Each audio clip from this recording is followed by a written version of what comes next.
నమస్తే, welcome to our channel. Seediri Appal Raju కుమారుడు చేసినటువంటి యాక్సిడెంట్ రాష్ట్రంలో సంచలనం రేపగా ఇప్పుడు ఆయన కుమారుడు పోలీస్ స్టేషన్ లో లొంగిపోయారు. ఇంకొక సంగతి ఏంటంటే అసలు ఈ ఆధారాలను ధ్వంసం చేసినందుకు కానీ సీదిరి అప్పల్ రాజు పైన యాక్షన్ తీసుకోవాలనే డిమాండ్ వినిపిస్తున్నటువంటి నేపథ్యంలో ఆయన పైన కూడా కేసు నమోదు అవ్వడం జరిగింది. అసలు ఈ అంశాన్ని ఏ విధంగా చూడాలి తెలుసుకునే ప్రయత్నం చేద్దాం. దీనిపై చర్చించేందుకు మనతో పాటుగా ఉన్నారు టీడీపీ రాష్ట్ర అధికార ప్రతినిధి అప్పసాని రాజేష్ గారు. నమస్తే సార్. నమస్కారం సార్. రాష్ట్రంలో గత కొన్ని సంఘటనలు చూసుకున్నట్లయితే ఎప్పుడైనా వైసీపీ నాయకుల ప్రమేయం లేదంటే వాళ్ళ కుమారులది కానీ వాళ్ళకి సంబంధించిన వాళ్ళ ప్రమేయం ఉందంటే ఫస్ట్ చేసేది ఆధారాల ధ్వంసం. మరి ఇప్పుడు సీదిరి అప్పల్ రాజు వాళ్ళ కుమారుడు చేసినటువంటి యాక్సిడెంట్ లో కూడా ఆధారాల ధ్వంసానికి పాల్పడ్డారని చెప్పి ఆయన పైన చర్యలు తీసుకోవాలని డిమాండ్ వస్తున్నటువంటి నేపథ్యంలో ఆయన పైన కేసు నమోదు అవడం ఎలా చూడాలంటారు ఈ పరిణామాన్ని? ఇప్పుడు వాస్తవంగా ఒక రోడ్డు ప్రమాదం జరిగితే అది అన్ఇంటెన్షనల్ గా జరిగే ప్రమాదం. అది ప్రమాదంగానే పరిగణిస్తారు తప్ప దాన్ని నేరంగా చూడరు. పోలీసు విచారణ జరుగుద్ది. ఇతను ర్యాష్ డ్రైవింగో, లైసెన్స్ లేకుండా డ్రైవ్ చేయటమో, లేదు ఏ ఆల్కహాలిక్ తీసుకొని డ్రైవింగ్ చేయటమో, ఏ మొబైల్ ఫోన్ మాట్లాడుతూ డ్రైవింగ్ చేయటమో, ఏదో చేస్తూ ఇతను ఉద్దేశపూర్వకంగా ఆ యాక్సిడెంట్లో ఇన్వాల్వ్ అయితే దానికి తగిన సెక్షన్లు వర్తింపజేస్తారు, దానికి తగిన శిక్ష విధిస్తారు. కానీ అనుకోకుండా ఒక్కొక్కసారి కొన్ని సంఘటనలు జరుగుతాయి. యువతల వ్యక్తికి డ్రైవింగ్ వచ్చినా, ఇతను పెద్ద స్పీడ్గా లేకపోయినా, ఇతను బండి మంచి కండిషన్లో ఉన్నా రోడ్డు మీద యాక్సిడెంట్ జరగడానికి ఇరువురు కారణం అవుతారు. అంటే ఇరువురు కారణం కావచ్చు. ప్రతి సందర్భంలోనూ డ్రైవ్ చేసే వాళ్ళది తప్పు కూడా కాకపోవచ్చు. అప్పుడు ఏం చేయాలి? బాధ్యత కలిగిన పౌరుల్లాగా పోలీస్ స్టేషన్కి వెళ్ళి జరిగింది అడ్మిట్ అయ్యి, అన్నిటికన్నా ముఖ్యం ఆ బాధితుడు ఎవరైతే ఉన్నాడో అతని రెస్క్యూకి వెళ్ళాలి. నీకు కూడా దెబ్బలు తగిలి ఉండొచ్చు, నీకు తగిలిన మైనర్ ఇంజరీస్, అతను ప్రాణాపాయంలో ఉన్నాడు. పైగా నువ్వు ఒక రాజకీయ నాయకుడు కుటుంబానికి సంబంధించిన వాడివి. నీ తండ్రి ఆ ప్రాంతం నుంచి శాసనసభ్యుడికి ఎన్నికయ్యాడు, మంత్రిగా పనిచేశాడు. అటువంటప్పుడు చాలా బాధ్యతతో వ్యవహరించాల్సింది సీదిరి అప్పలరాజు కొడుకు. కానీ అప్పలరాజు కొడుకు ఇమ్మీడియట్గా పారిపోయాడు అక్కడి నుంచి. అప్పలరాజు పోనీ తనైనా బాధ్యత తీసుకున్నాడా? తనైనా పోలీసులను సంప్రదించి మా వాడు పొరపాటున ఇన్వాల్వ్ అయ్యాడు ఇందులో అని చెప్పని అడ్మిట్ అయ్యాడా? కాకపోగా మీడియాలో సీదిరి అప్పలరాజు కొడుకు ప్రమేయం ఉంది అని చెప్పని వార్తలు వస్తుంటే ఎదురుదాడి మొదలుపెట్టాడు. రాజకీయంగా నన్ను టార్గెట్ చేయడం కోసం నా కొడుకుని పావుగా వాడుకుంటున్నారు అంటే ఇష్యూని పొలిటిసైజ్ చేసే ప్రయత్నం చేశాడు. ఇష్యూని రాజకీయంగా మలచడం ద్వారా అసలు సిస్సలు ప్రమాదానికి కారకుడైన తన కొడుకుని అంటే ఇష్యూని డైవర్ట్ చేసి ఆ గ్రావిటీ తగ్గించే ప్రయత్నం చేశాడు. ఇది అసలు సిసలు నేరం. ఇది ఈ సీదిరి అప్పలరాజుకి చట్టం అంటే గౌరవం లేదు, పోలీసులు అంటే అసలు మర్యాద లేదు. అహంకారం కండకావరంతో ఇతను మంత్రిగా కొనసాగిన రోజుల్లో విశాఖపట్నం శారదాపీఠం దగ్గర ముఖ్యమంత్రి జగన్మోహన్ రెడ్డి గారు ఆ రోజుల్లో శారదాపీఠం సందర్శనకు వచ్చాడు. ఆ శారదాపీఠం లోపలికి పోలీసులు ఎంట్రీ రెస్ట్రిక్ట్ చేశారు. ఈ మంత్రి తన బృందంతో లోపలికి వెళ్ళాలని ట్రై చేశాడు. ఆ మంత్రి బృందాన్ని సిఐ అడ్డుకున్నాడు. మంత్రిగా మీరు వెళ్ళండి, కానీ బృందాన్ని కుదరదు అని చెప్పని. దాంతో రెచ్చిపోయి మీడియా సమక్షంలో వీడియో రికార్డింగ్ అవుతుందని చెప్పని తెలిసి కూడా నా కొడక కొట్టేస్తా నిన్ను అని ఇంకా పచ్చిబూతులు తిట్టి గుండెల మీద చేసి నెట్టాడు సిఐని, ఒక డ్యూటీలో ఉన్న పోలీస్ అధికారిని. ఆ విధంగా ఒక సివిలియన్ కనుక చేస్తే తాట తీసుండేవాళ్ళు. అంటే సివిలియన్కి ఒక రూలు, మంత్రికి ఒక రూలు వర్తిస్తుందా? కానీ అధికారం, హోదా, వాళ్ళకున్న పలుకుబడి వీటికి విలువిచ్చి పోనీలే అని చెప్పని అక్కడ అవమానపడి కూడా సీఏ తగ్గాడు.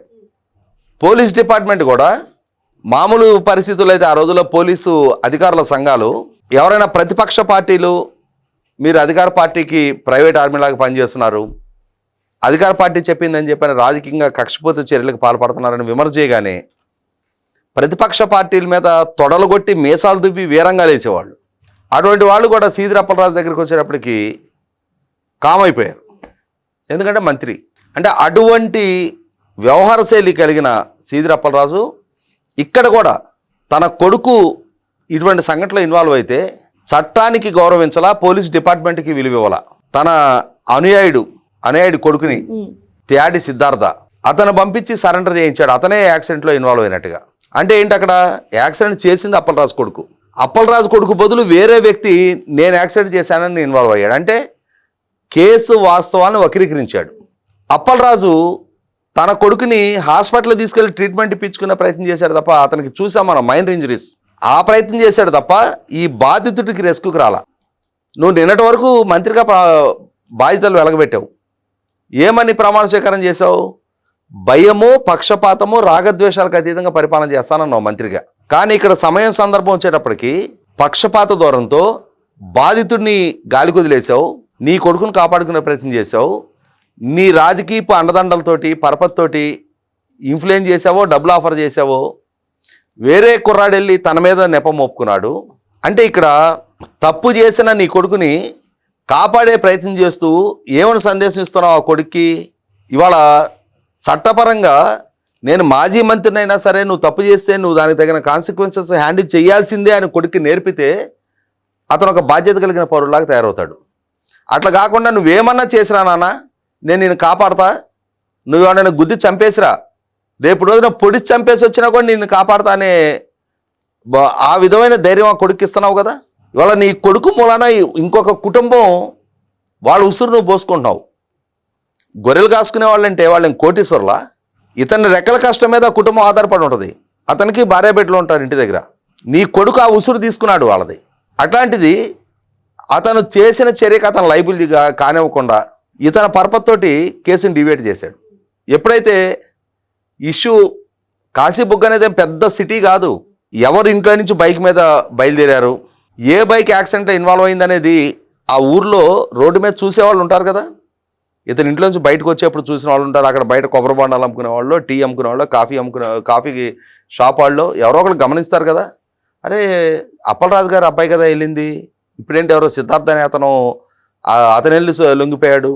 ఈ మధ్యలో పెట్రోల్ బంక్ వెళ్ళారు, అక్కడ సీసీటీవీ ఫుటేజ్ ఉంది. ఈ అప్పలరాజు ఇమ్మీడియట్గా ఈ కుర్రాన్ని తీసుకుని హాస్పిటల్కి వెళ్ళాడు. అంటే అప్పలరాజు ప్రజెన్స్లోనే ఆ సంఘటన జరిగినప్పుడు అతను అక్కడే ఉన్నాడు.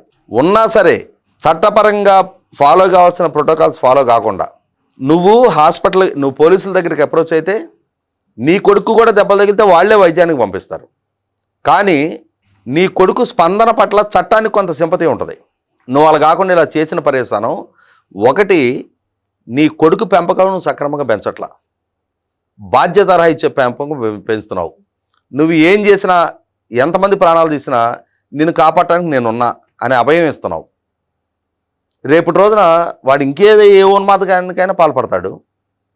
మనిషి ప్రాణం విలువ తెలిస్తే ఆ ప్రవర్తన వేరుగా ఉంటుంది.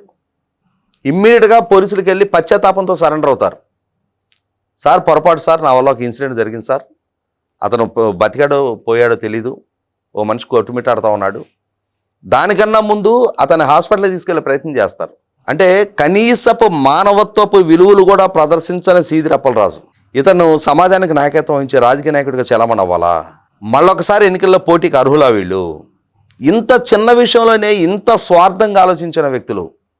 సమాజం పట్ల బాధ్యత ఎక్కడుంది నీకు? సమాజానికి నాయకత్వం వహించే నాయకుడు అయితే మొట్టమొదటి సమాజం పట్ల బాధ్యతతో ఆ కుటుంబ సభ్యుల దగ్గరికి నీ కొడుకుని తీసుకొని వెళ్తాం, వాళ్ళకి అండగా నిలబడతావు. అవన్నీ కాకుండా వాళ్ళని గాలికి వదిలేసి వాళ్ళకి ఏదో డబ్బులు ఎరేసేసి ఇంకెవరో కుర్రాన్ని ప్రలోభపెట్టావో, బెదిరించావో, బతిమలాడుకున్నావో, ఇంకో కుర్రాన్ని తీసుకెళ్ళి పోలీస్ స్టేషన్ ఇరికిచ్చి నువ్వు నీ కొడుకు మాత్రం సేఫ్గా ఉంటారా? ఈ క్రమంలో ఎప్పుడైతే కేసు ఫ్యాక్ట్స్ని ట్యాంపర్ చేసే ప్రయత్నం చేశాడు అని చెప్పి నిర్ధారణ అయిందో, వాళ్ళ సీదిరి అప్పలరాజు మీద కూడా కేసు నమోదైంది. వాళ్ళ ఈనాడు పేపర్లో అదే వచ్చింది వార్త. ఇన్ని తప్పులు చేసిన అప్పలరాజు మీద కేసు పెట్టకపోవడం ఏంటి అని చెప్పని. పోలీసులు కూడా వాళ్ళకి స్వతహాగా కలిగిందా లేదు, ఇప్పుడు ఇవాళ వార్తాపత్రికలో వచ్చిన తర్వాత కథలకు వచ్చిందో తెలీదు, ఖచ్చితంగా కేసు నమోదు చేశారు. మనకు అందుతున్న సమాచారం ఇతను పారిపోయాడు అని చెప్పని అంటున్నారు. ఒకనాడు నీ చేతిలో అధికారం ఉందని చెప్పని, మంత్రి పదవి ఉందని చెప్పని, హోదా ఉంది అని చెప్పని, డ్యూటీలో ఉన్న ఇన్స్పెక్టర్ గుండెల మీద చేసి నెట్టి బూతులు తిట్టిన సీదిరి అప్పలరాజు మరి వాళ్ళు ఎలా పారిపోతున్నావు? ఎందుకు పారిపోతున్నావు?